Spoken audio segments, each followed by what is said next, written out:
La séance est reprise. L'ordre du jour appelle une question de Monsieur Philippe Vigier à Madame la garde des Sceaux, ministre de la Justice. Madame la présidente, Madame la ministre, bonjour, mes chers collègues.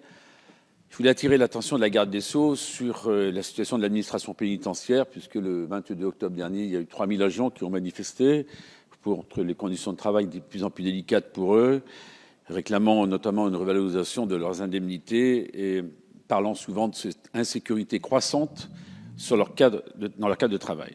Alors, ils ont été reçus au ministère par la garde des Sceaux. Le président de la République les a également rencontrés le 29 octobre 2015, mais depuis, aucune annonce ni décision n'a été prise.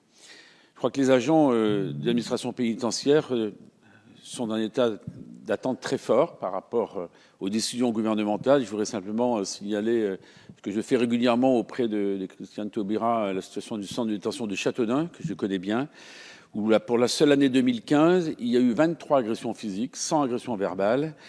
En février dernier, il y a même eu une tentative d'égorgement d'un agent et le 10 octobre dernier, il y a eu encore des coups extrêmement violents qui ont été portés sur ces agents. Donc c'est l'exaspération toujours plus importante et cette exaspération exige, me semble-t-il, une réaction ferme, une réaction ambitieuse de la part du gouvernement. Or, il est vrai qu'il y a un certain nombre de travaux qui ont été réalisés pour mieux sécuriser ce centre de détention, mais il reste encore beaucoup de choses à faire. J'insiste à nouveau ce matin pour dire qu'on ne peut pas attendre et différer la mise en place notamment du tunnel d'inspection à rayons X ou de mieux sécuriser les zones neutres, les zones de circulation, puisque ce sont dans ces zones que souvent ces agressions ont lieu.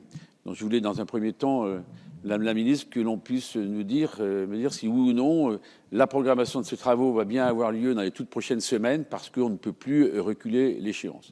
La seconde chose, mais on la vit un peu partout sur le territoire national, c'est qu'il y a un taux de couverture des postes qui est souvent à 90%. Donc pour ce centre de détention, ce sont 14 postes vacants. Si vous ajoutez à cela un certain nombre d'absences pour des raisons de maladie ou autres, ce qui fait qu'il manque 20 à 25% de l'effectif, ce qui a pour conséquence directe de modifier sensiblement les conditions de travail des agents. Et il me semble important qu'on puisse apporter des améliorations pour améliorer ces conditions de travail. Enfin, il y a deux sujets sur lesquels je voulais insister ce matin. Cette fameuse loi pénitentiaire de 2009 qui a interdit les fouilles intégrales et qui ne sont plus systématiques qu'après les parloirs. Est-ce que oui ou non la ministre va revenir sur cette disposition, qui n'est pas une bonne disposition, je le dis très librement. Et puis enfin, c'est un sujet, j'imagine, sur lequel mes collègues interviendront, c'est le prosélytisme, la radicalisation dans les centres de détention, dans les maisons d'arrêt. Et je voulais savoir si oui ou non le gouvernement, après en particulier les événements qui ont ébranlé notre pays il y a quelques jours, si oui ou non le gouvernement avait pris de nouvelles dispositions. Je vous remercie. Merci.